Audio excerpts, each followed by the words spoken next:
You know, I actually had here recently. I posted a ad. I post ads every now and then. You got to, especially when you work for yourself, right?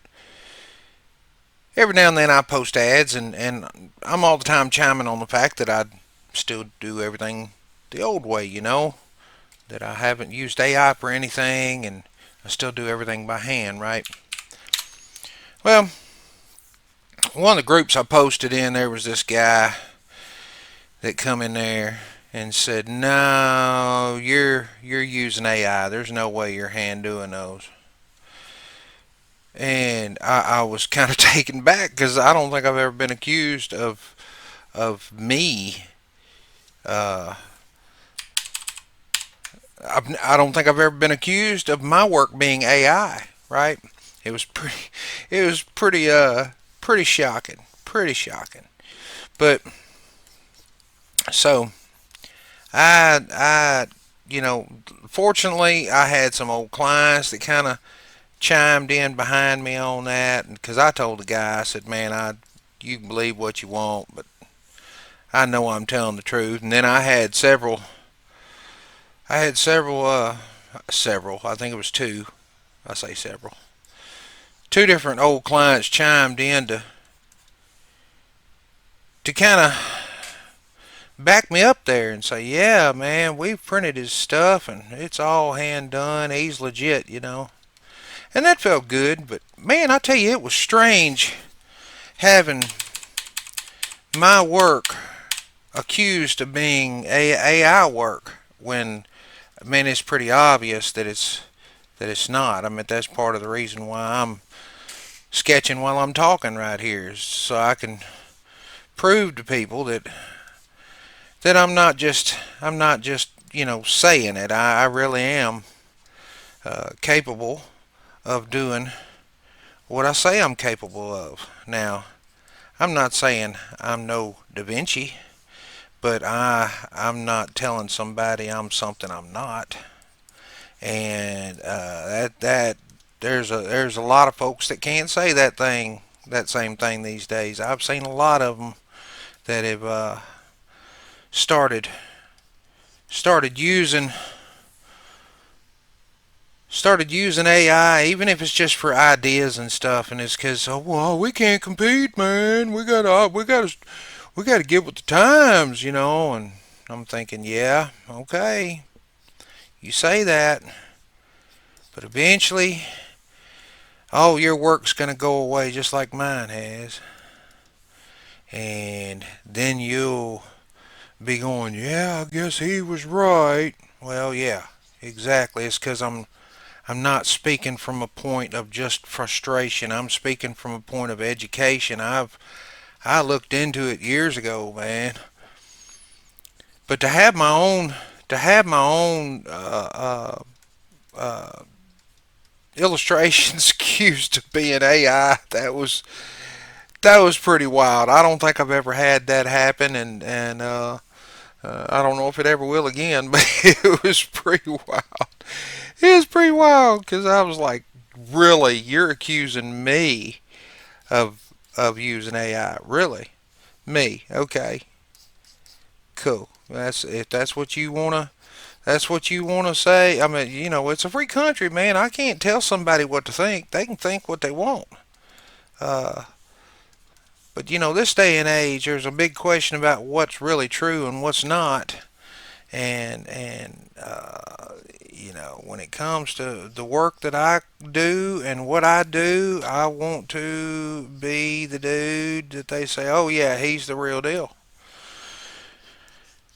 And these days, the best way to do it is to prove it. People can't just take your word for it anymore because everybody lies. I mean, I'm not trying to be a liar. I'm not trying to be a hypocrite, but it's pretty rampant. I think all y'all will agree to that. So, you know, stay diligent, man. Don't let nobody tell you one thing if they can't deliver. I mean, that's what's kept me in business all these years, is that I've had to be able to deliver. I couldn't just make a claim. I had to be able to back it up. And man, there's a lot of these young folks these days that have come into the creative fields, and they think they can get away without having to prove anything, without having to actually show. Shoot, there's kids these days graduating school, going to college that can't even read, man. So you can't tell me. Some people say the life of a creative type of person can be lonely. It really depends. I mean, I've never been much for running with a crowd. I mean, I did when I was young, but I'm talking about now that I'm older, and my priorities are different, man. And so it can be lonely. It can be. I mean, even like me being blessed with someone that I love, someone that's a great partner.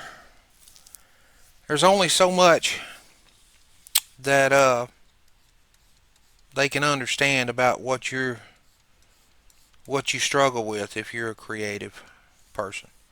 Um, they can only understand so much about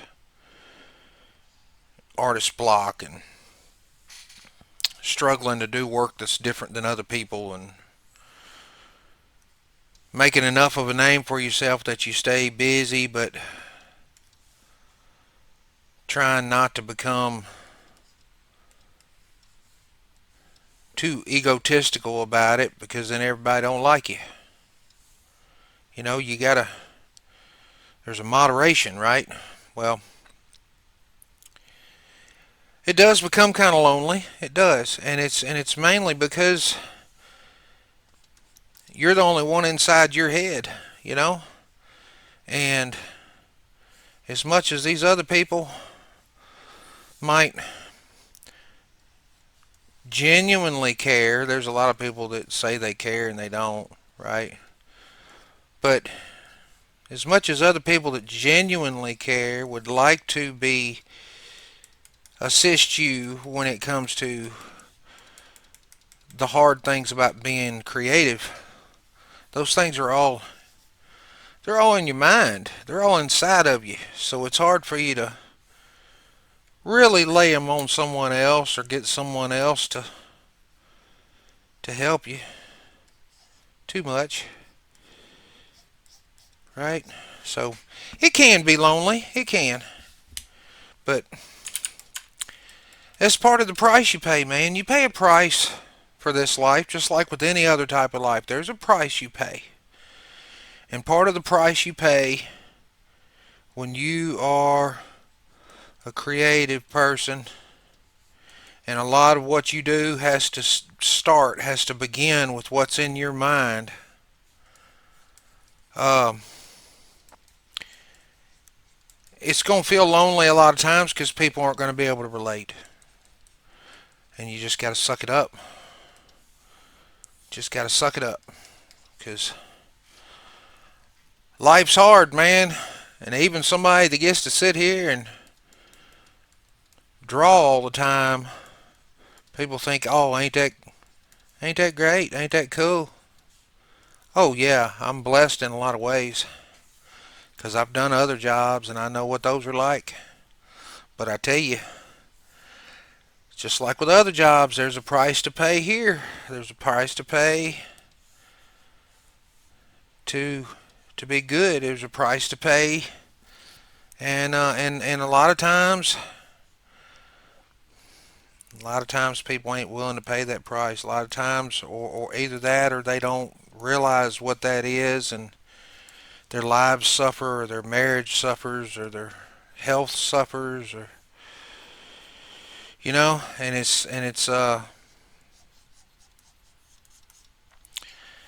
it's hard sometimes, man. A lot of people think, oh, you got it easy, man. You got it easy. You ain't got to deal with nothing. Yeah, okay. That just shows you some people I don't know. I wouldn't say they can't relate. Some people don't try to relate.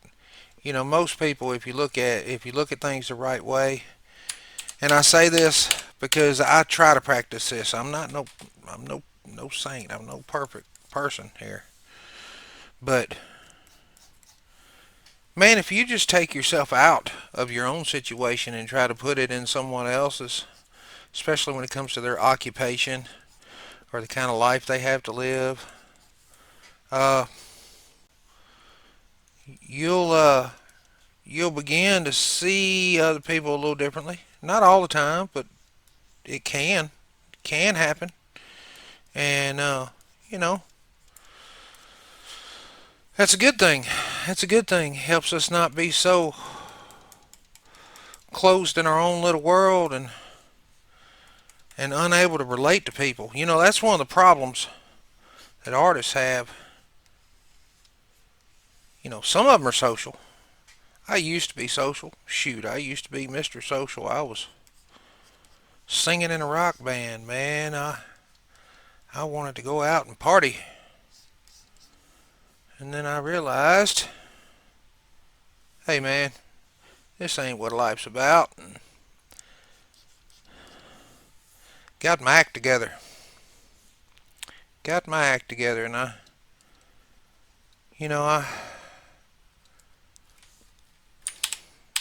lived a hard life for many years, and it was my own doing. So, you have to live with the things. You have to live with them choices that you make. And the one thing that I do know, or at least in my mind I've settled, is that it's best for me to always be a student. I heard that somewhere when I was younger, a lot younger. I'm not sure who said it or whether it was something that I picked up from scripture or I don't know. But always be a student. Um, I heard a description one time where it was it was put to me this way: to everybody you talk to, everybody you meet, and it doesn't matter if they're older than you, younger than you, approach them, talk to them, have a conversation with them in a way that you can maybe learn something. And I'm not saying guide the conversation and ask certain questions. I'm just saying leave your mind open enough when you're even if it's somebody a lot younger than you, your own grandchild or something, it doesn't matter. If you go into it with the understanding that you might learn something new, even if it's just learning something new about them, you might learn something new, and it might expand your understanding of the world or of yourself or of them or whatever. Um, it's a wise thing. It's a wise thing to kind of. I heard the saying one time. Uh, the wisest man knows that he is not wise, or that's what true wisdom is. I've heard it put that way before. And okay, cool. So understanding that there's just no way for you to be wise enough is the best way for you to gain wisdom. And then, that same type of thing is spoken of in Scripture in a bunch of different places. And so, not just that, but it's helped my career in the sense that it has helped me to be um multifaceted in a way that many people aren't. And I'm not saying that I'm special, because there's a lot of folks just like me, a lot of people that I admire that I see the same qualities in them, right? Um, but It's just things that I picked up, and a lot of it was by happenstance. When I was young, um, I I soaked up any kind of knowledge I could find. I was a sponge. I was going riding my little bicycle to the library all the time, and just if I had something that crossed my mind or something that I saw on TV or something that I couldn't um, uh, find enough information on in the little encyclopedias I had in my room, I would go on a mission, man, to understand that thing. So it made me, uh, yeah, I mean, a lot of it's just trivial things. But you know what? You'd be surprised in the type of job that I do. You would be surprised at how much of things that I picked up when I was young, things that I had no idea would ever be any kind of benefit. It was just some random stuff that I picked up. How that would be an advantage to me, how that would be a pro uh, to me in my career. And it's been wild, man. I mean, it's like I always describe it as my warehouse. I have a big warehouse, and I've been adding to that warehouse every time, every experience that I have in life. I try to add to that warehouse in some way. I'm trying to figure out what I can learn, what I can get from it to help me to improve, to help me to either avoid that bad thing or make that good thing happen again.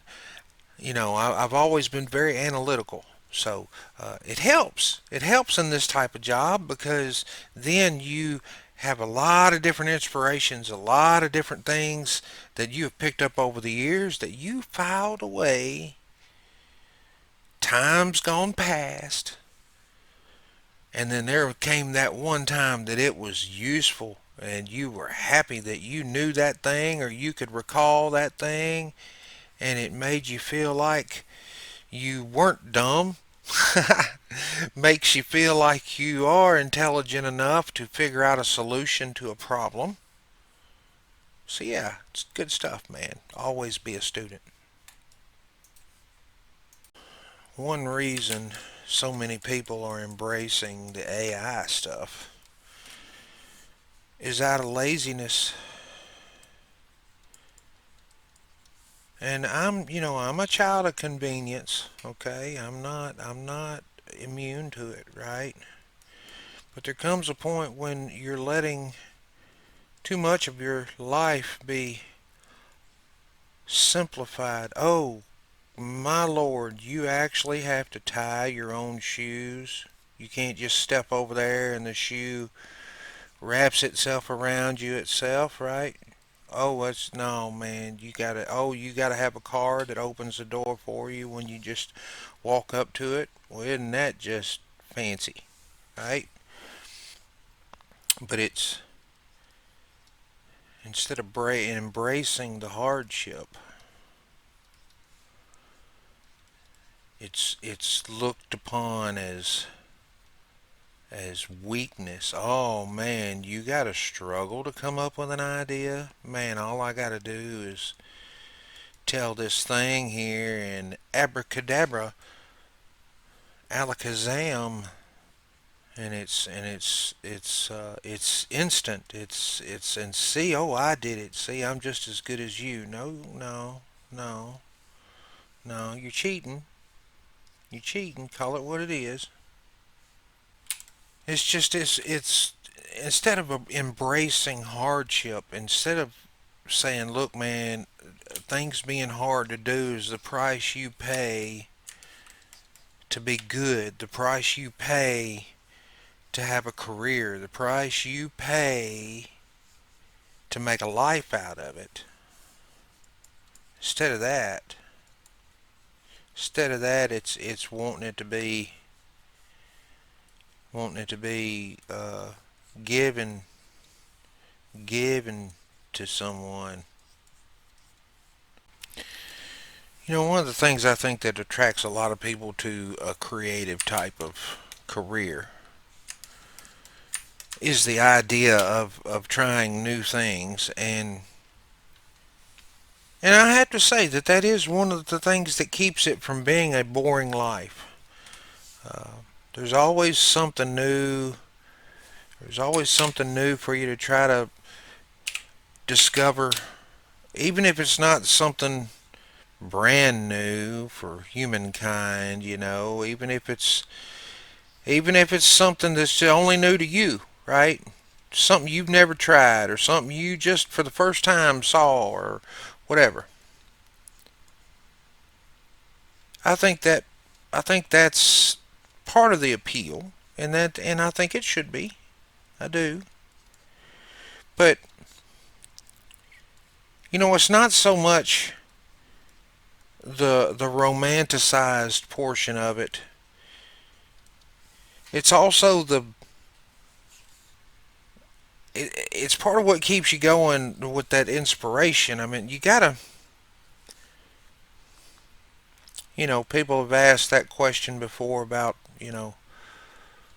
what kept Lewis and Clark going when things were crazy? What kept uh, uh, Daniel Boone moving through the wilderness when it was so hostile? You know, what kept people moving west when there was tragedy all along the way, right? And that's one of the things. What keeps everybody on edge when it comes to being an artist? And I think it's also the same thing that makes it exciting. I think it's the adventure of it in a sense. Um,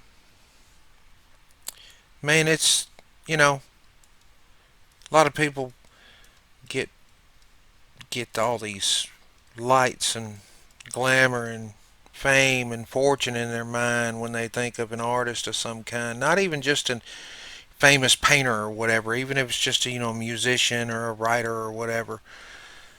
There's usually this idea, this romanticized idea that it's just this miraculous thing that just happens out of the blue, and you know it's miracle story, like what you'd see on the Hallmark Channel or whatever, right? Man, that is so far from reality, and I think most people that have studied it in history, even if they're not creative themselves, it's not that hard to read account after account of hmm, artists that didn't make it, artists that we didn't hear about until after they were dead, artists that didn't sell one work of art their whole life, right? That's that risk, just like that explorer going through a part of the Amazon that is unexplored, unknown, just like that man that climbed parts of the mountains and things that seem untouched, right? That stuff is, man, you look at those people and you go, wow.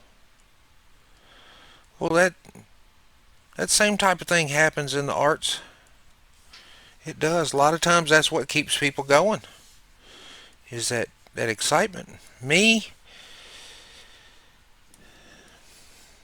I've had my share of excitement, I guess. I ain't too much after excitement anymore, but you know, a lot of times the thing you're not seeking is thrown on you, so I don't really want to say that either. Man, Up until recent, I've had some interesting conversations here lately about art and AI and stuff with different people. And one thing that I'm finding is a lot of people, and I say I'm finding, it's just becoming a little more evident to me. It's probably something that I realized when I was a lot younger, and I just maybe didn't know how to put it into words, or I didn't know really what it was that I was noticing, right? You know how when you're young, it's hard for you to really wrap your head around some things. Well, when I was young, I saw that and this is before I realized that I had any real talent in art. I thought I was going to be a truck driver, right? My dad was, my uncles were, my grandpa was truck driver. My brother was. A lot of people I knew. Okay, so I just figured that's naturally what I was going to end up being.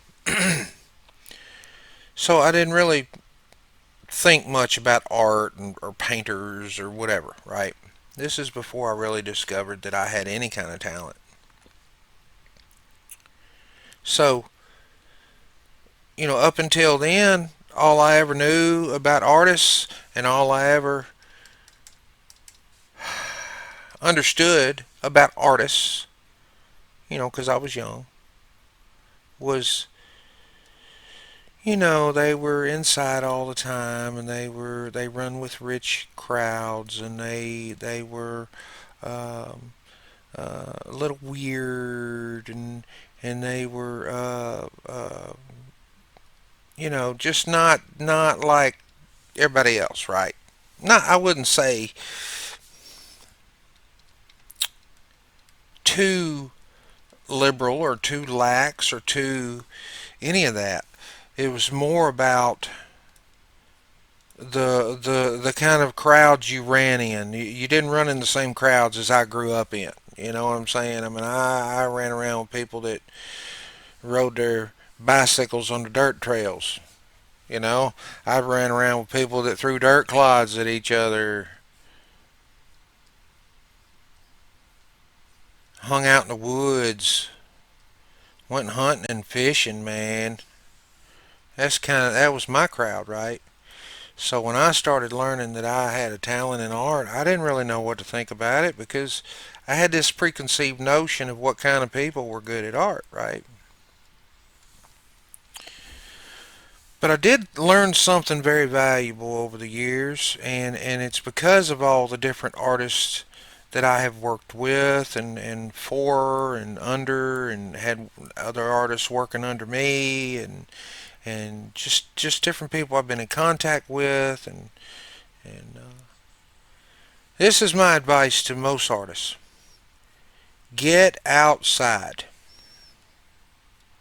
Stop sitting indoors. Stop doing everything indoors. Get your hands dirty. Get sunshine on your face. You'd be amazed at how much good it will do you to not be cooped up inside. You want to get outdoors. You want to, and especially if it comes down to getting your hands dirty, working in the yard, digging a hole for your wife. And I mean, if you've been married long enough, you know what that means. It can mean many different things. Dig a hole for your wife. It can be here, there, it could be a tree, it could be a rock, it could be anything, right? But if you're any kind of husband, you're not going to let your wife do that digging. You're going to go out there and do it because you should. And it's good for you. Sitting indoors all the time is going to do nothing but make you. First of all, it's going to make you feel unhealthy. It's going to keep your spirits down. You're going to start to feel depressed. You're going to start to feel trapped. People call it cabin fever, but you can call it whatever you want, man. You need to get outside.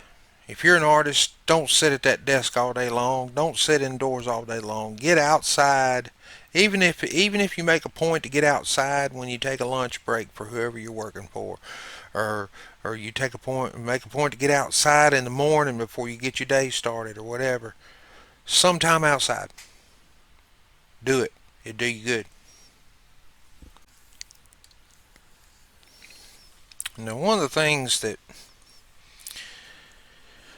things that I've had to get used to, uh, because of the career path I've taken, is being able to do art on demand. Uh, I've always done art associated with the manufacturing industry of some sort, whether it be signage or art for apparel or whatever, some type of manufacturing. So things have to be done within a certain amount of time. They have to be up to a certain type of quality. They have to be able to be used in the way that it's meant to be used. It's got to be usable art, right?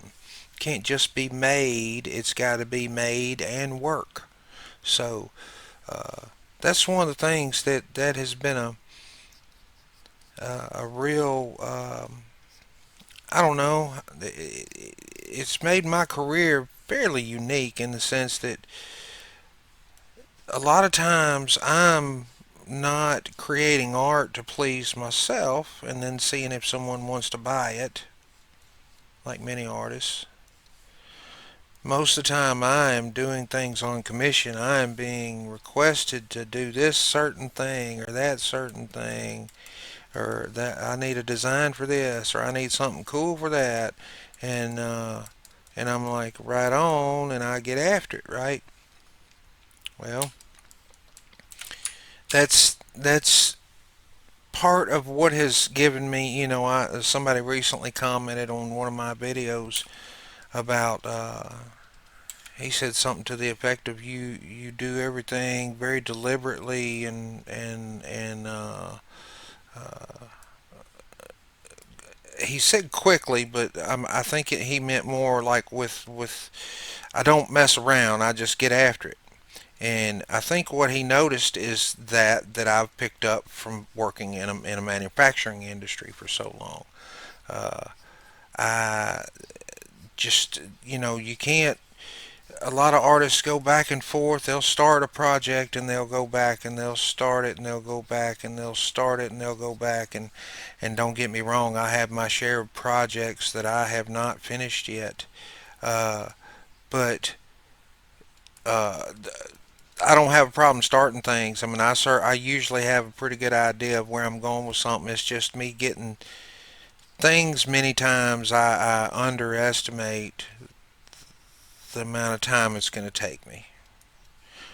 So I'll get started and then I'll realize that I didn't give myself enough time and I'll have to set it aside until I have more time, and that's just the way it goes. And that's one of those things as an artist you got to deal with. You just got to deal with it. You can't you can't beat yourself up because you can't do everything you want to do. And you know, it's tough doing art on demand, but that's part of the reason why I've been doing it for 40 years. 40 years, man. 40 years of doing this right here, just like this guy right here, this crazy looking. I'm gonna make this dude driving this.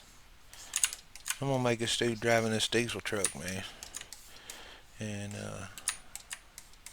we're gonna make it cool.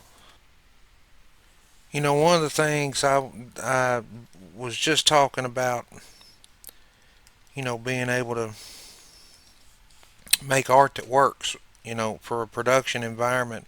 That's one of the reasons why I've been doing this for 40 years now. Is because I understood early on that the easier that I make things for the people in production, uh, the more they are going to appreciate the work that I do and the steps that I go through to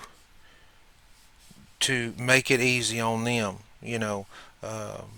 Most people in a production environment, especially up, and it also comes down to It's long before so many things were automated. I mean, even though in the apparel industry for a long time there's been automated presses and things, there's still been a large factor for a long time of people having appreciation for uh, things being a team effort, you know. And there's always been that appreciation for it. There's always then been that respect for, hey man, you are trying to make my job easier. I sure appreciate that.